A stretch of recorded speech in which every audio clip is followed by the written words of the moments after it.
This is a podcast presented by Hard to Find Media.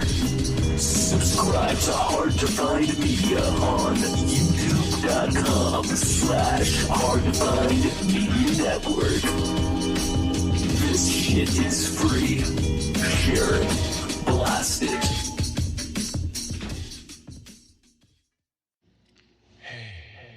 It's Tady's Day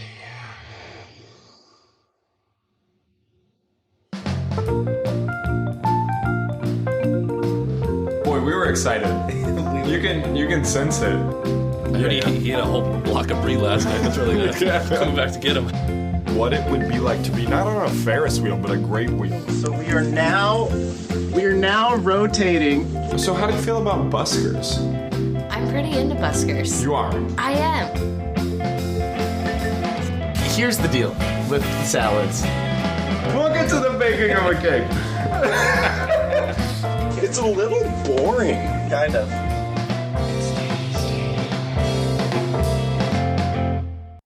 Hello and welcome to another very exciting episode of Tady's Day Out. I am your host, Joe Tady.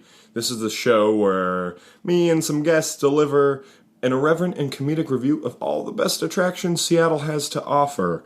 We show you what Seattle's really all about, because tourism defines the city you live in. I think I read that. I think Confucius said that. Well, I've been on hiatus, you may have noticed. It wasn't planned. It just happened. I had some scheduling conflicts fall through. Things get busy. I have another project that I do that is taking up a lot of my time in a good way. Hey, guys, I'm fine. Don't worry about me. Scheduling guests can sometimes, be a bit of a thing, especially when they're out of town or I'm out of town. Can't hang out with them if they're out of town. Also, the money thing. How do I fund this project? How do I get that sweet Blue Apron money or that Squarespace cash? They seem to sponsor every other podcast, but they don't give a shit about Seattle, do they? So, because it's been a scheduling issue, whatnot, etc., all those things I just said, I'm going to start doing, releasing episodes every 2 weeks, which means there will be 2 a month. I think this will allow me to feel a little less stressed about it and to be more consistent, so that way you'll actually know when an episode is coming and whether or not I'm still doing it. And so, you'll see things pop up on the Instagram, but it may be like 2 weeks before you hear the podcast that goes along with those pictures, whatnot, etc. All right. Well, let's get to the episode. It's a very, very special episode. My sister, Sarah Pascal, is on it, along with my amazing niece, Adela Pascal. She's 2.5. We went to the Pacific Science Center together, and it was fantastic. We got to see her discover gravity and butterflies. Sarah and I got to see the Terracotta Warriors. We got to see Adela get really tired. It was amazing. It's a great place to bring a family. And I'm just gonna have us jump right into it. Thank you so much, guys. And I will see you in 2 weeks. All right.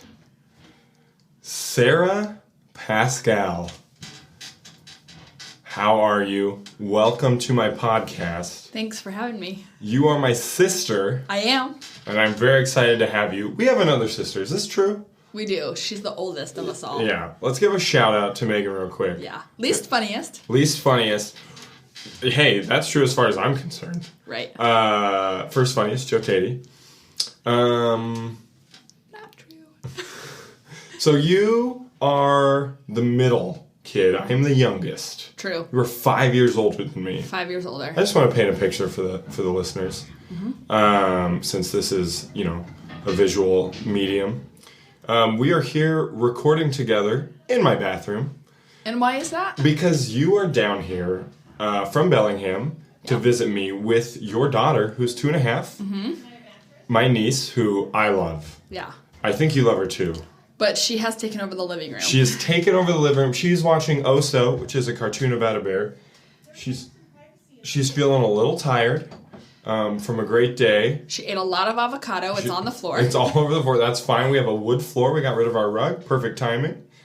Let's talk about our day out. We me and you and Adela, who I'm definitely going to interject a lot of live recordings of her cuteness throughout this episode, listener. We went to the Pacific Science Center, and it was awesome. It was great. I hadn't been there in a long time, and we talked about this. The outside, obviously the building is old. It was also built for the 1962 World's Fair. Yes. And it looks, very dated and interesting. But when you go in, a lot of the exhibits are very modern and well kept and quite fun. I agree. Perfect place to bring a kid.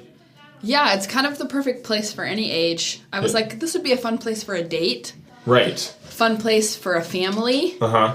Or just fun to, go by yourself all day long and forget everybody else. That's true. Especially, we did the Terracotta Warriors exhibit, which we'll get to in more detail, but you could have spent hours in there. Yes. But yeah, and the IMAX. the IMAX as well. Oh, so many things. Do you have a membership? I do. Yeah. And it has more than one IMAX theater in it, and it's one of the only places in the world that does. Oh my God. Yeah. Did you do A little research? I did. Here's the thing, ever since Bonnie was on and she knew so much about it, it led to Aaron O'Neill doing I research. felt like I had to do a little research. That's great. Hey, I like it.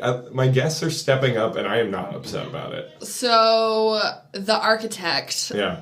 of the Pacific Science Center, who I'm assuming is Japanese, or of Japanese descent. Okay. I didn't really research him. Yeah. Has a lot of buildings all over the world, one of them being the World Trade Center buildings. So that's an Never interesting forget. fact.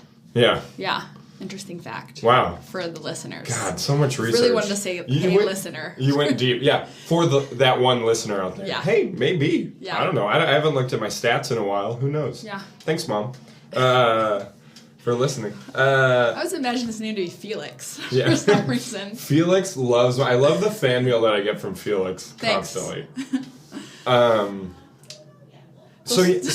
Those pictures of you were a little creepy, though, from Felix. Yeah, a lot of pictures of me sleeping. Yeah. Which, I don't know how I got in. I don't know either. How does he know when I go to bed? Why does he have my social security card? So it's very inviting. Lots of interactive stuff for the kids right away. And really simple, because even if you don't, Adela's 2.5, she doesn't comprehend the idea that we have, 8 planets or 9 planets or whatever it is now, or what gravity is. Right. But at the same time, or a pulley and a lever, but at the same time, there's these crazy mirrors that she can get into.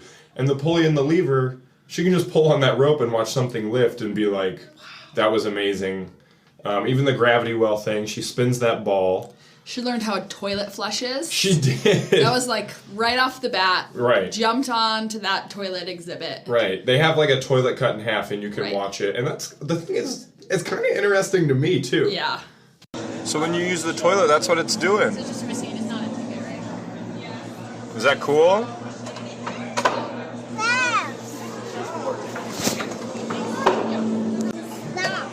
It'll stop it when you let the lever up.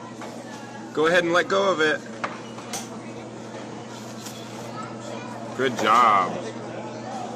Why let go of it? So that way it refills and then someone else can flush it. She is funny. The things that she gets into are not the things I would expect necessarily. Yeah. But it's always something that's very visual, as she's 2.5, and that's the thing that gets her the most. And water. She liked the water. She did. There is an awesome... So let's say you do have a 2.5-year-old and you're like, is there even stuff for her to do? There is. There is. Oh my gosh. There's a whole toddler area where you can just... It's sort of like a jungle gym.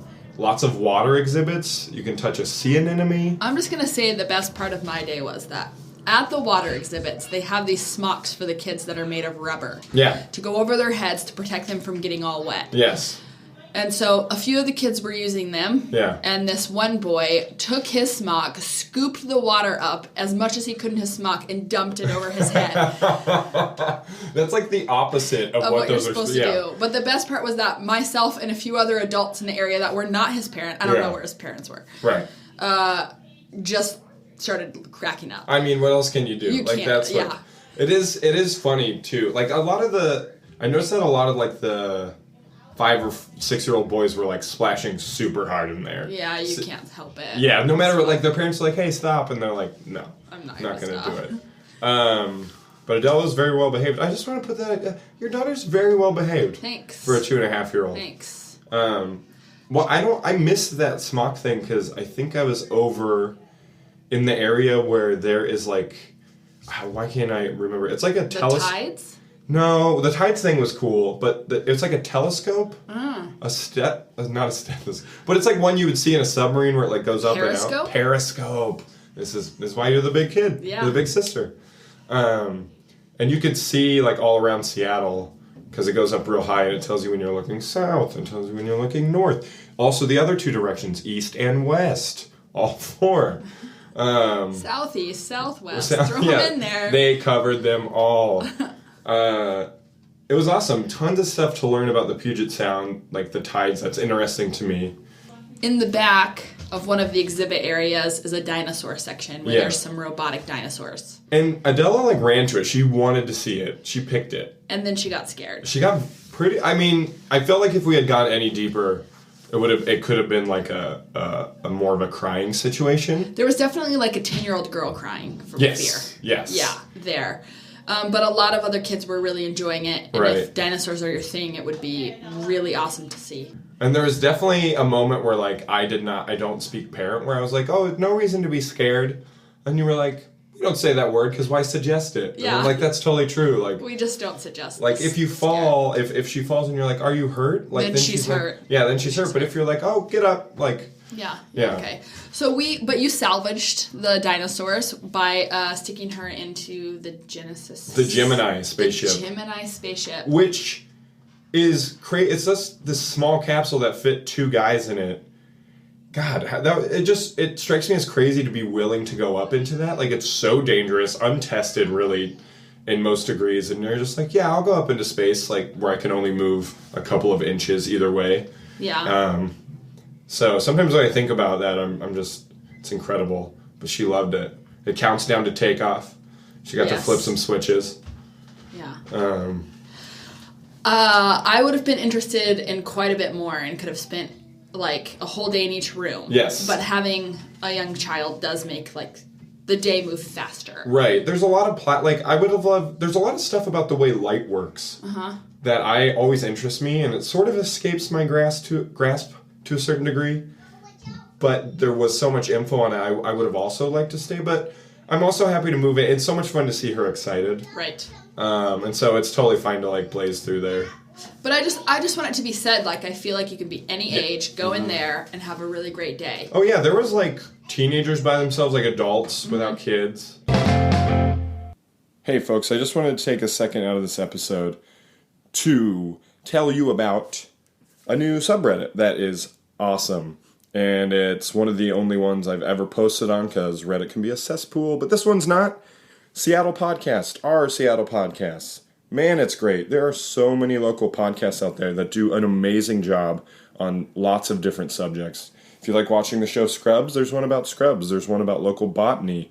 There's one about local Middle Eastern cultures. You should check out Personal Effects. Warren Langford, he's the local podcast man, and I recommend going on and engaging with some of these podcasts and let them know you're listening or trying to find out about new ones. It's great. All right, now back to the show.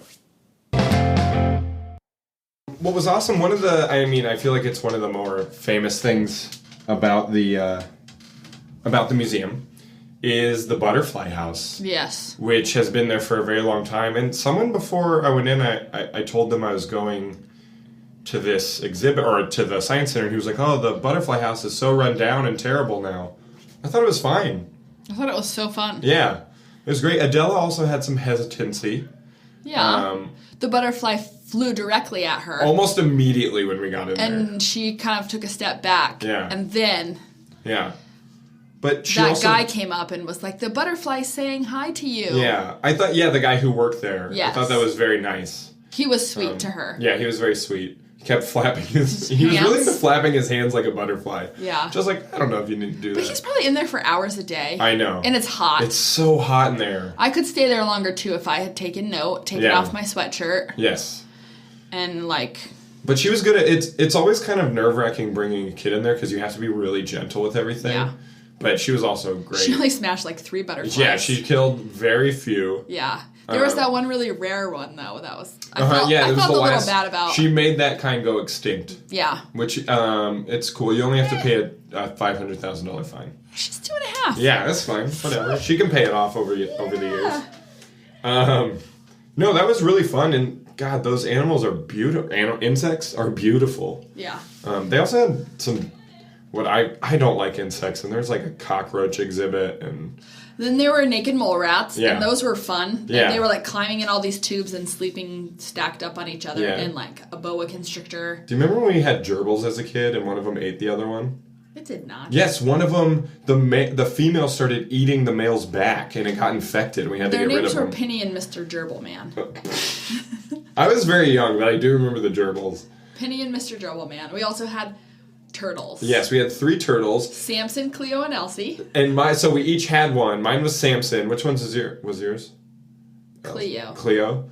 And my turtle was the smallest one, and its right foot got infected, and then the other turtles also started eating that right foot. Well, it was like eating away at him, so they Yeah. were trying to save him. Oh, really? Yeah, then Dad ran over it with the car. Right, but he told me he flushed it down the toilet and that it would become like a Ninja Turtle. I'm still into Ninja Turtles. And I thought that was really cool. I was like, okay, we're saving him. But apparently, for the listener, he actually wrapped him in a paper bag and ran over him a couple times with the car. He had to die, but how do you kill a turtle? I don't know. That's a rough one. It's a rough one. Good job, Dad. Yeah, that sucks. I just want to go back to the Pacific Science Center, maybe go back in time for our listeners, because I have a distinct memory of the Pacific Science Center. You do? Yes. Our mom's company was having a holiday party at the Pacific Science Center, and our mom could not stop talking this party up. Like, it was supposed to be this huge deal. Who was she working for at the time? We don't need to go over that. Oh, okay. So, so she was, like, talking this up, so we all got super dressed up to go to this party. Oh, I put on, like, yeah. this super fancy dress, and we didn't eat dinner, I don't think, because No. it was supposed to be all this good food. I remember, like, I think she bought me, like, new clothes for it, and, like, Yes. a tie, which I had never worn a tie before. And it was supposed to, I think there was going to be dancing, and we were, like, excited. We thought we were going to, like, a wedding reception or something Right. for this holiday party. And we were going to, like, see the whole museum, and it was this big deal. We get there. First of all, everyone was in jeans. Yep. And I felt ridiculous. Yes. And the food was all these little appetizers. Right. We were super hungry. Super hungry, and the only thing that was open was the butterfly house, Right. and the insects, and the other wings were closed. It was Yeah. just this area, and we didn't have anybody to talk to and anyone to play with. I bet Mom felt really bad. Yes, I think because she thought that she was bringing us to this Yeah. amazing gift, like Yeah. this thing she was giving us, and she got there and she was like, "This is not what they said it was going to be." Yeah, especially, like... I don't know. bet she hates the Pacific Science Center too. Yeah, she'll never go back. Yeah. Yeah, so that was all super fun. And then I want to shout out to my girl Ruth, who works there and very kindly made these terracotta tickets happen. And we ended up going to this awesome terracotta warrior exhibit. What are the terracotta warriors? I have some notes. So what they are these life-size terracotta clay figures that are over 2,000 years old. They were made by, or he had them made by the first emperor of China. The guy who, like, basically had a real-life huge army and unified all these warring states. And it's called the Qin Dynasty.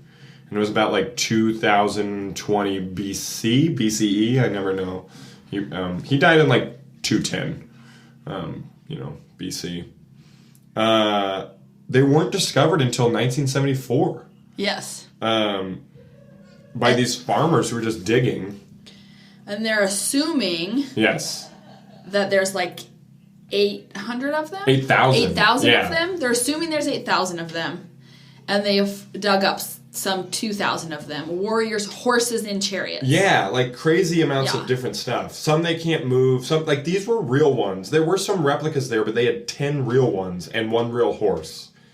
And they were beautiful. It was incredible. Yeah. They're all different, and they all are different types of warriors. Infantrymen, musicians, archers, commanders. And they were made to protect this emperor just in case he ever died. Right, because he wanted to be immortal. Right, so he drank mercury. Yeah, which now we know is the opposite of becoming immortal. Not his best plan.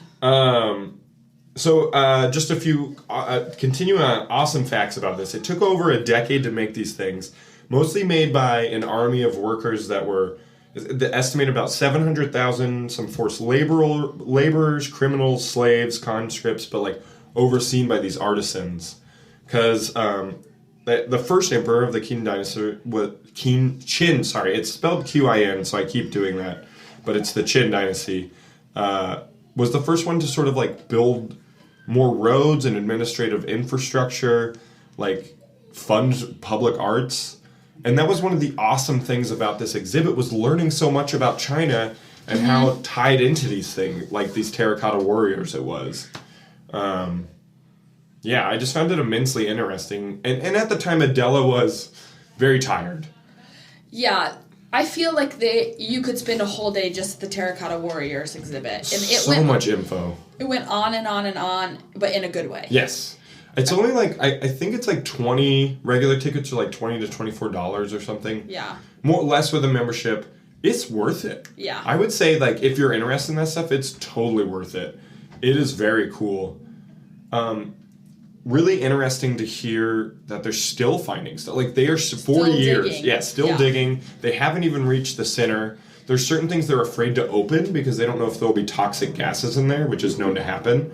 And they're piecing these together. Yeah. Like, some of them have been, like, broken into small pieces, and they're like little puzzles they're piecing together. And we learned how they shipped them here, like, suspended in the air. And they took their heads off and suspended them in the air and shipped them over from China. Terrifying. To be the person on the other side opening that case and just being like, please don't break. Please, don't break.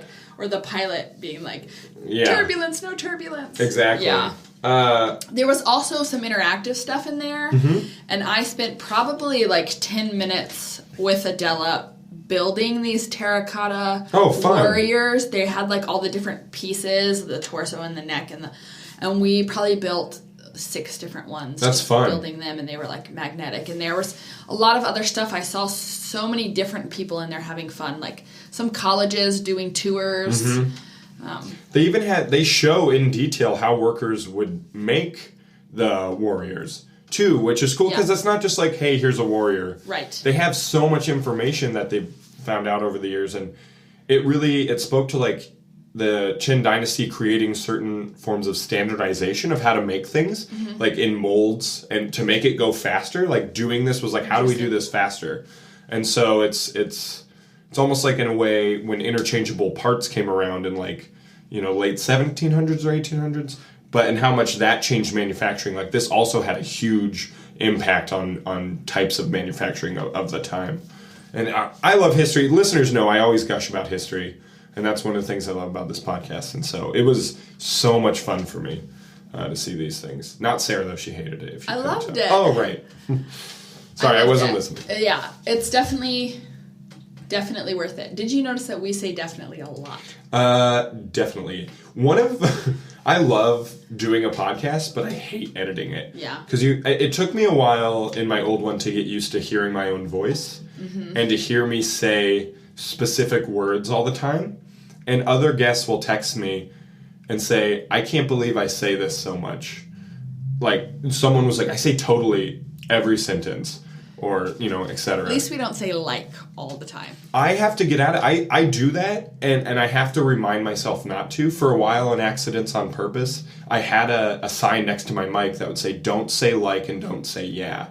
Because people would be telling me a story, and I just go, yeah, The listeners know I'm listening. They don't, like, it's annoying to just have someone actively listening in your other ear while you can't hear the story. So, and I know I still do that sometimes, but, ugh. I see what you're saying. God, what a tough life I have. Yeah. Tough life podcasting. Yeah. In your bathroom. In my bathroom. First one in a bathroom. First podcast in a bathroom. Yeah. Maybe ever. Yeah, maybe ever.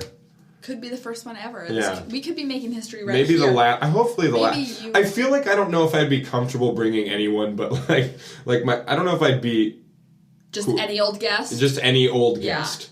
Yeah. The old guest can handle it. Because next week Bill Murray's going to be on here. Yeah. I don't think you're going to bring him into God, I'm trying to get some heavy hitters on the podcast. Okay. I want Mike McGinn, mayoral candidate Mike McGinn on. I like it. I'm just kidding. Dave Matthews. Paul Allen. He's from here. The drummer of my band actually is Dave Matthews' dog sitter. I was going to think pool boy, but... Pool boy? No. God, Carlos as a pool boy is a pretty funny image. But he goes over to Dave Matthews' house all the time.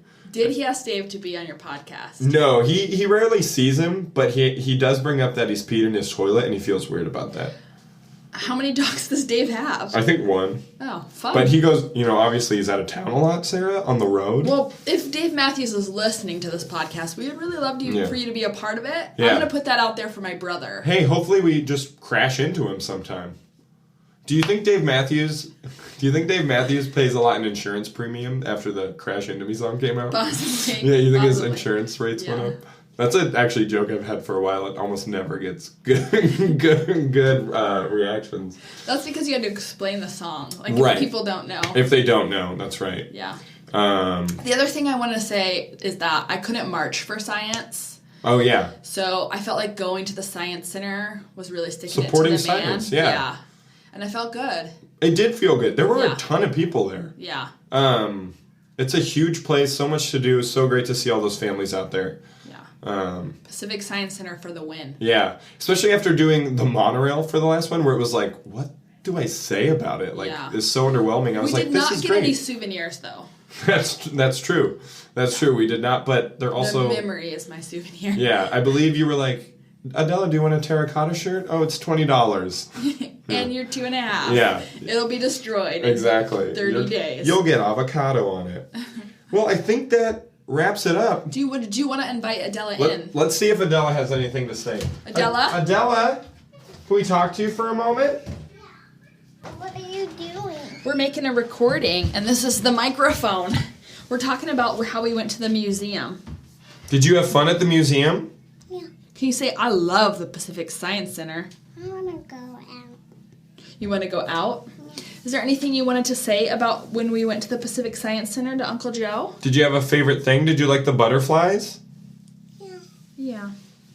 All right. All right, thanks for that. You should be in show business. Yeah. Love you, Adela. All right. Well, that wraps it up. Sarah, thank you so much. Thanks for hanging out. That was a fun day. Yeah, it was a very fun day out with family. Yeah, we're going to actually go back. Not now, but like... You should go back. In a few days. All right. Not this minute. Everyone, thanks for listening. Thanks for listening. Go out there and make it a great day. No. The power is yours.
This has been a podcast presented by Hard to Find Media. Subscribe to Hard to Find Media on YouTube.com/Hard to Find Media Network. This shit is free. Share it. Blast it. Fuck it.